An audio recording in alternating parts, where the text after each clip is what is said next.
दोस्तों, तो जितने भी भाई कल का लूसेंट का पार्ट 1 देख लिए होंगे उन लोगों को ये वीडियो 100% समझ में आने वाला है। और जो है कि कल का पार्ट 1 में था जो है कि प्राचीन भारतीय इतिहास के स्रोत, जो है कि ये पहला टॉपिक था। अब पहला टॉपिक से लगभग 96 प्रश्न बना था, तो ये 96 प्रश्न जो है कि आपको पहले पार्ट में मिल जाएगा। आज दूसरा पार्ट स्टार्ट होने वाला है और दूसरा पार्ट प्राग ऐतिहासिक काल से होने वाला है और दूसरा पार्ट प्राग ऐतिहासिक काल है और तीसरा पार्ट जो है कि सिंधु सभ्यता है। तो ये दोनों पार्ट से जो है कि कितना प्रश्न बनता है उस प्रश्न को जो है कि लिख कर लाया हूँ। तो जो है कि ये 100% लूसेंट का प्रश्न है और जो है कि 100% मैं लूसेंट का प्रश्न ही लिख कर लाया हूँ। जो है कि हम लोग प्रश्न की ओर बढ़ते हैं और जो है कि प्राग ऐतिहासिक काल में जो है कि इसमें भी इतिहास को 3 भागों में बांट दिया गया और पहले भी जो है कि इतिहास को 3 भागों में बांटा गया था, जो कि पहले प्राचीन भारत का इतिहास और जो है कि मध्यकालीन भारत का इतिहास और तीसरा जो है आधुनिक भारत का इतिहास। इसमें जो है कि इतिहास को प्राग ऐतिहासिक काल, आदि ऐतिहासिक काल और जो है कि इतिहास, जो है कि इसको भी 3 भागों में बांटा गया है। तो पहले भाग में जो है कि बताया जाता है कि पहले भाग में बताया जाता है कि मानव द्वारा किसी भी प्रकार का लिखित रूप में विवरण प्राप्त नहीं हुआ था, तो उसे जो है कि प्राग ऐतिहासिक काल कहते थे। और दूसरे पार्ट में जो है कि आदि ऐतिहासिक में जो है कि लिखित रूप में विवरण प्राप्त हो गया था, लेकिन जो है कि उसको पढ़ा नहीं जा सकता था, तो जो है कि उसे आदि ऐतिहासिक काल कहते थे। और जो है कि इतिहास को लिखित रूप में विवरण भी प्राप्त हो गया और उसको पढ़ा भी जाने लगा, तो जो है कि उसे इतिहास कहते हैं। तो प्राग ऐतिहासिक काल की शुरुआत यहीं से होती है। और जो है कि भारत का इसका पहला प्रश्न है, भारत का सर्व प्राचीन नगर कौन सा है? भारत का सर्व प्राचीन नगर कौन सा है? तो मोहनजोदड़ो जो है कि भारत का सर्व प्राचीन नगर है। मोहनजोदड़ो को सिंधी भाषा में क्या कहा जाता है? अगला प्रश्न है, मोहनजोदड़ो को सिंधी भाषा में क्या कहा जाता है? तो मोहनजोदड़ो को सिंधी भाषा में जो है कि मृतिकों का टीला कहा जाता है। मोहनजोदड़ो को सिंधी भाषा में क्या कहा जाता है? मृतिकों का टीला।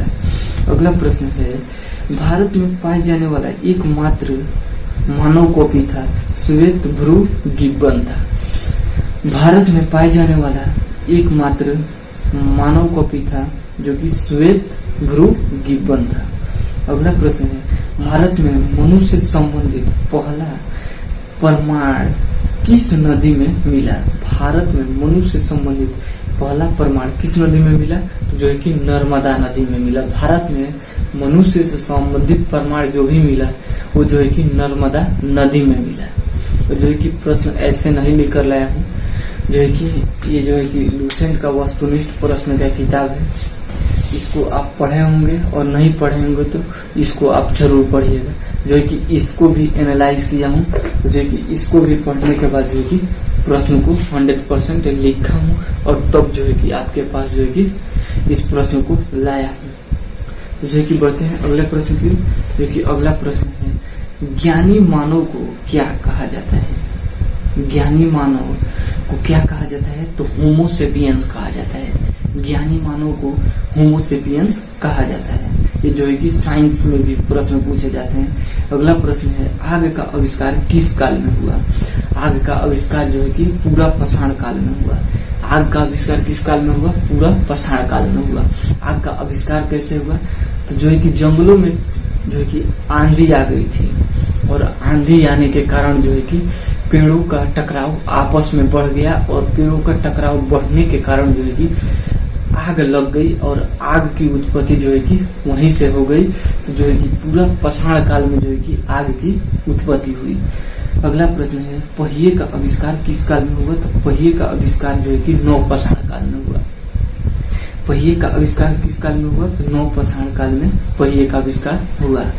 जो है कि सुनने से ज्यादा प्रश्न याद होते हैं, तो केवल आप हेडफोन लगाकर जो है कि इसको रिकॉर्डेड के तौर पे सुन लीजिएगा तो 100% याद हो जाएगा। मानव द्वारा सबसे पहला हथियार कौन सा बनाया गया था? तो जो है कि वो कुल्हाड़ी बनाया गया था। मानव द्वारा पहला हथियार कौन सा बनाया गया था? तो जो है कि कुल्हाड़ी बनाया गया था। अगला प्रश्न है, मनुष्य में अस्थायी निवास की प्रवृत्ति कब हुई? तो मनुष्यों में अस्थायी निवास की प्रवृत्ति जो है कि नवपाषाण काल में हुई। मनुष्यों में पहले क्या होता था कि मनुष्य कभी यहाँ पे रहते थे, कभी उस जंगल में, कभी उस जंगल में, लेकिन नवपाषाण काल में जो है कि मनुष्यों की अस्थायी प्रवृत्ति हो गई, अस्थायी रूप से एक जगह पे रहने लगे। अगला प्रश्न है, कृषि का प्रथम उदाहरण कहाँ से प्राप्त हुआ? कृषि का प्रथम उदाहरण कहाँ से प्राप्त हुआ? तो मेहरगढ़ से जो है कि कृषि का प्रथम उदाहरण प्राप्त हुआ है। अगला प्रश्न है, सबसे पहले मनुष्यों ने किस जानवर को पालतू बनाया? सबसे पहले मनुष्यों ने किस जानवर को पालतू बनाया? तो सबसे पहले मनुष्यों ने कुत्ता को पालतू बनाया। सबसे पहले मनुष्यों ने किस जानवर को पालतू बनाया? तो कुत्ता को। बढ़ते हैं अगले प्रश्न की ओर। पूरा पाषाणकालीन औजारों की खोज किसने की? पूरा पाषाणकालीन औजारों की खोज जो है कि रॉबर्ट ब्रूस फूट ने की। 1863 में जो है कि पूरा पाषाणकालीन औजारों की खोज रॉबर्ट ब्रूस फूट ने 1863 में खोज की थी। मनुष्य ने सर्वप्रथम किस धातु का प्रयोग किया था? मनुष्यों ने सर्वप्रथम किस धातु का प्रयोग किया था? तो मनुष्यों ने सर्वप्रथम तांबा धातु का प्रयोग किया था। मनुष्यों ने सर्वप्रथम किस धातु का प्रयोग किया था या किस धातु का खोज किया था? तो मनुष्यों ने सर्वप्रथम तांबा धातु का खोज किया था या तांबा धातु का प्रयोग किया था। बढ़ते हैं अगले प्रश्न की। अगला प्रश्न है, भारत में किस पहाड़ी से जीवाश्म का प्रमाण मिलता है? भारत में किस पहाड़ी से जीवाश्म का प्रमाण मिलता है? तो भारत में शिवालक की पहाड़ी से जो है कि जीवाश्म का प्रमाण मिलता है। भारत में किस पहाड़ी से जीवाश्म का प्रमाण मिलता है? तो शिवालक की पहाड़ी से जो है कि जीवाश्म का प्रमाण मिलता है। बढ़ते हैं अगले प्रश्न की ओर। भोपाल ने भीमबेटका क्षेत्र को भारतीय पुरातत्व सर्वेक्षण में राष्ट्रीय महत्व स्थल कब घोषित किया? तो अगस्त 1990 में जो है कि भीमबेटका क्षेत्र को भोपाल ने राष्ट्रीय महत्व स्थल में जो है कि घोषित कर दिया है।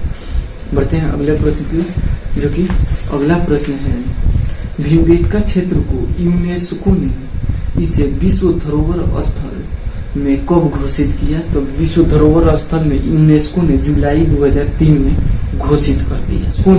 भीमबेटका क्षेत्र को यूनेस्को ने विश्व धरोहर स्थल में कब घोषित किया? तो जुलाई 2003 में जो है कि यूनेस्को ने भीमबेटका क्षेत्र को विश्व धरोहर स्थल में घोषित कर दिया। ये जो है कि प्राग ऐतिहासिक काल से कुछ प्रश्न थे और जो है कि अब शुरू होता है सिंधु घाटी सभ्यता या सिंधु सभ्यता। तो जो है कि इससे कितना प्रश्न बनता है इसको देख लेते हैं। सिंधु सभ्यता की खोज कब और किसने की थी? तो सिंधु सभ्यता की खोज दयाराम साहनी ने 1921 ईस्वी में की थी। सिंधु सभ्यता की खोज किसने की थी? तो जो है कि दयाराम साहनी ने 1921 ईस्वी में खोज की थी। सिंधु सभ्यता की सर्वप्रथम तिथि कितनी मानी गई है? जो कि सिंधु सभ्यता की सर्वप्रथम तिथि कितना माना गया है? कितने ईस्वी से कितने ईस्वी माना जाता है? तो जो है कि 24 ईसा पूर्व से 1700 ईसा पूर्व में जो है कि सिंधु सभ्यता को माना जाता है कि 24 ईसा पूर्व से 1700 ईसा पूर्व में जो है कि सिंधु सभ्यता चलता था। अगला प्रश्न है, सिंधु सभ्यता का पश्चिमी पूरा स्थल किस नदी के किनारे स्थित है? तो दासक नदी के किनारे स्थित है। सिंधु सभ्यता का पश्चिमी पूरा स्थल किस नदी के किनारे स्थित है? तो दासक नदी के किनारे स्थित है। एक बार और प्रश्न को बोल देता हूँ, सिंधु सभ्यता का पश्चिमी पूरा स्थल किस नदी के किनारे स्थित है? तो दासक नदी के किनारे स्थित है। अगला प्रश्न है, सिंधु घाटी सभ्यता की पहली साइट कौन है? सिंधु सभ्यता की पहली साइट कौन है? तो धौलावीरा है। सिंधु सभ्यता की पहली साइट कौन है? तो धौलावीरा है। बढ़ते हैं अगले प्रश्न की ओर। अगला प्रश्न है, यूनेस्को ने धौलावीरा को विश्व विरासत स्थल में कब घोषित किया? तो 2021 में जो है कि धौलावीरा को यूनेस्को ने विश्व विरासत स्थल में घोषित कर दिया गया। विश्व विरासत स्थल में 2021 में जो है कि घोषित कर दिया। अगला प्रश्न है, सिंधु घाटी सभ्यता का सबसे पुराना स्थल कौन है? सिंधु घाटी सभ्यता का सबसे पुराना स्थल कौन है? तो मोहनजोदड़ो जो है कि सिंधु घाटी सभ्यता का सबसे पुराना स्थल माना जाता है और है। अगला प्रश्न है, सिंधु सभ्यता का विस्तार कैसा है? तो सिंधु सभ्यता का विस्तार जो है कि त्रिभुजाकार है। सिंधु सभ्यता का विस्तार कैसा है? त्रिभुजाकार। सिंधु सभ्यता का विस्तार कैसा है? त्रिभुजाकार।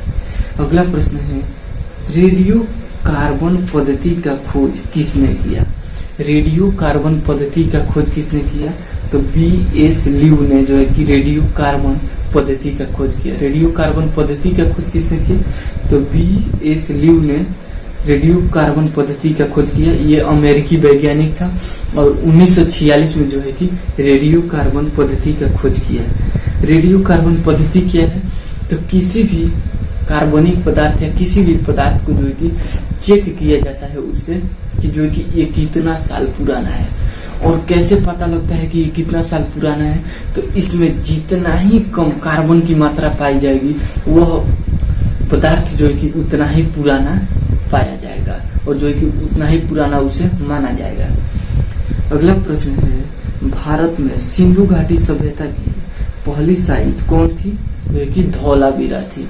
इसमें जो है कि ये भी क्वेश्चन पूछा गया है कि भारत में सिंधु घाटी सभ्यता की पहली साइट कौन थी? धौलावीरा थी। जो है कि 100% लूसेंट का प्रश्न है और जो है कि लूसेंट का किताब जो है कि आप लोग 100% लेकर बैठिएगा और जो है कि हेडफोन लगाकर जरूर सुनिएगा, क्योंकि हेडफोन लगाकर सुनिएगा तो ब्रेन जो है कि केंद्रित रहेगा हमारे जो है कि वीडियो पे, हमारे आवाज पे। बढ़ते हैं अगले प्रश्न की। स्वतंत्रता प्राप्ति के बाद हड़प्पा संस्कृति के सर्वाधिक स्थल कहाँ खोजे गए? स्वतंत्रता प्राप्ति के बाद हड़प्पा सभ्यता के सर्वाधिक स्थल कहाँ खोजे गए? तो गुजरात में जो है कि स्वतंत्रता प्राप्ति के बाद हड़प्पा संस्कृति के सर्वाधिक स्थल गुजरात में खोजे गए। कहाँ पे खोजे गए? तो गुजरात में खोजे गए। सिंधु घाटी सभ्यता का सबसे बड़ा स्थल मोहनजोदड़ो है। सिंधु घाटी सभ्यता का सबसे बड़ा स्थल जो है कि मोहनजोदड़ो है। सिंधु घाटी सभ्यता का सबसे बड़ा स्थल मोहनजोदड़ो है। अगला प्रश्न है, सिंधु घाटी सभ्यता का भारत में इसका सबसे बड़ा हिस्सा कौन है? तो राखी गढ़ी है, जो है कि घग्गर नदी के किनारे पाई जाती है। सिंधु घाटी सभ्यता का भारत में इसका सबसे बड़ा हिस्सा कौन है? तो राखी गढ़ी है, जो कि घग्गर नदी के किनारे पाई जाती है। अगला प्रश्न है, राखी गढ़ी किस जिला में स्थित है? राखी गढ़ी किस जिला में स्थित है? तो हरियाणा के हिसार जिला में स्थित है। खोज 1963 में हुआ था। राखी गढ़ी किस जिला में स्थित है? तो हरियाणा के हिसार जिला में स्थित है, जो कि खोज 1963 में हुआ था। सीते हुए खेत और नकाशीदार ईंटों का प्रयोग का साक्ष्य कहाँ प्राप्त हुआ है? जोते हुए खेत और नकाशीदार ईंटों का साक्ष्य कहाँ प्राप्त हुआ है? तो कालीबंगन में प्राप्त हुआ है। जोते हुए खेत और नकाशीदार ईंटों का प्रयोग का साक्ष्य कहाँ प्राप्त हुआ है? तो कालीबंगन में प्राप्त हुआ है। बढ़ते हैं अगले प्रश्न की ओर। मोहनजोदड़ो से प्राप्त सैंधव सभ्यता की सबसे बड़ी इमारत कौन है? स्नानागार है। मोहनजोदड़ो से प्राप्त सैंधव सभ्यता की सबसे बड़ी इमारत स्नानागार है। तो जो है कि ये प्रश्न कितना बार पूछा गया है और लूसेंट का प्रश्न तो 100% एग्जाम में आता ही आता है, जो कि यहाँ से प्रश्न कहीं नहीं जाता है। जो है कि अगला प्रश्न है, अग्निकुंड कहाँ से प्राप्त हुए? तो अग्निकुंड जो है कि लोथल और कालीबंगन से प्राप्त हुए। अग्निकुंड कहाँ से प्राप्त हुए? तो लोथल और कालीबंगन से अग्निकुंड प्राप्त हुए। अगला प्रश्न है, एक ही सिल पर 3 मुख वाले देवता पशुपतिनाथ की मूर्ति कहाँ मिली? तो मोहनजोदड़ो में मिली। अगला प्रश्न है, एक ही सिल पर 3 मुख वाले देवता पशुपतिनाथ की मूर्ति कहाँ मिली? तो मोहनजोदड़ो में मिली। एक ही सिल पर 3 मुख वाले देवता पशुपतिनाथ की मूर्ति कहाँ मिली? तो जो है कि मोहनजोदड़ो में मिली। बढ़ते हैं अगले प्रश्न की ओर। अगला प्रश्न है, सिंधु सभ्यता का बंदरगाह कौन कौन था? बात आ गया। सिंधु सभ्यता का बंदरगाह कौन कौन था? लोथल लोथल और सुतकोतदा। सिंधु सभ्यता का बंदरगाह कौन कौन था? लोथल और सुतकोतदा। अगला प्रश्न है, सिंधु सभ्यता की लिपि कैसी थी? सिंधु सभ्यता की लिपि कैसी थी? तो भाव चित्रात्मक लिपि थी। सिंधु सभ्यता की लिपि कैसी थी? भाव चित्रात्मक। बढ़ते हैं अगले प्रश्न की। अगला प्रश्न है, सिंधु सभ्यता के लोगों ने नगरों और घरों के लिए कौन पद्धति अपनाई थी? सिंधु सभ्यता के लोगों ने नगरों और घरों के लिए कौन सी पद्धति अपनाई थी? तो ग्रीण पद्धति अपनाई थी। सिंधु सभ्यता के लोगों ने नगरों और घरों के लिए कौन सी पद्धति अपनाई थी? तो ग्रीण पद्धति अपनाई थी। लेखन कला की उचित प्रणाली विकसित करने वाली पहली सभ्यता कौन थी? तो सुमेरिया की सभ्यता थी। लेखन कला की उचित प्रणाली विकसित करने वाली पहली सभ्यता कौन थी? तो सुमेरिया की सभ्यता थी। बढ़ते हैं अगले प्रश्न में। सिंधु सभ्यता में मुख्य फसल क्या थी? सिंधु सभ्यता में मुख्य फसल क्या थी? तो गेहूं और जौ थी। सिंधु सभ्यता में मुख्य फसल क्या थी? तो गेहूं और जौ। बढ़ते हैं अगले प्रश्न की। सैधववासी मीठा के लिए किसका प्रयोग करते थे? तो शहद का प्रयोग करते थे। सैधववासी मीठा के लिए किसका प्रयोग करते थे? तो शहद का प्रयोग करते थे। मध भी बोला जाता है और शहद भी बोला जाता है। मिट्टी से बने, अगला प्रश्न है, मिट्टी से बने हल का साक्ष्य कहाँ मिला? तो बनमाली में मिला। मिट्टी से बने हल का साक्ष्य कहाँ से मिला? तो बनमाली में मिला। मिट्टी से बने हल का साक्ष्य कहाँ से मिला? तो बनमाली में मिला। अगला प्रश्न है, सिंधु सभ्यता के लोग किसको उर्वरता मानकर पूजा करते थे? तो धरती को उर्वरता मानकर पूजा करते थे। सिंधु सभ्यता के लोग किसको उर्वरता मानकर पूजा करते थे? तो धरती को उर्वरता मानकर जो है कि पूजा करते थे। जो कि अगला प्रश्न है, चावल के दाने कहाँ से मिले? चावल के दाने कहाँ से मिले? तो रंगपुर और लोथल में जो है कि चावल के दाने मिले। चावल के दाने कहाँ से मिले? तो रंगपुर और लोथल में मिले। और चावल का साक्ष्य कहाँ से प्राप्त हुआ? तो लोथल में जो है कि चावल का साक्ष्य प्राप्त हुआ। ये दोनों जगह पे जो है कि चावल का साक्ष्य प्राप्त हुआ। बढ़ते हैं अगले प्रश्न की। अगला प्रश्न है, सिंधु सभ्यता के लोगों के लिए कौन सा पशु पूजनीय था? जो कि सिंधु सभ्यता के लोगों के लिए कौन सा पशु पूजनीय था? तो कुबड़ वाला सांड जो है कि पूजनीय था। जो कि सिंधु सभ्यता के लोगों के लिए कौन सा पशु पूजनीय था?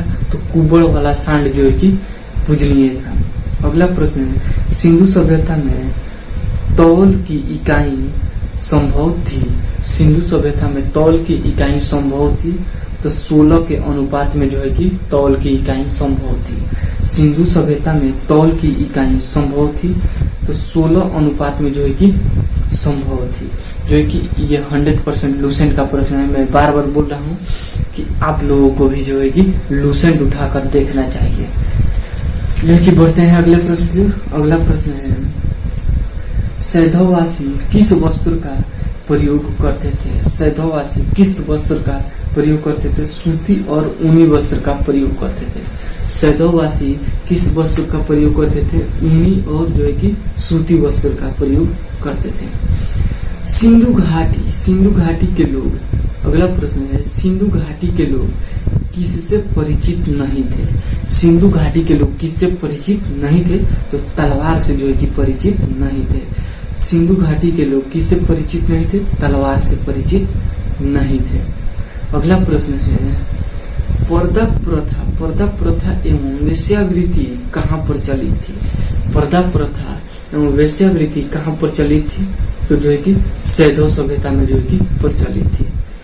पर्दा प्रथा एवं वेश्यावृत्ति कहाँ प्रचलित थी? सैधव सभ्यता में प्रचलित थी। अगला प्रश्न है, सिंधु सभ्यता के विनाश का कारण क्या था? सिंधु सभ्यता के विनाश का कारण क्या था? तो बाढ़ था। सिंधु सभ्यता के विनाश का कारण क्या था? तो बाढ़ था।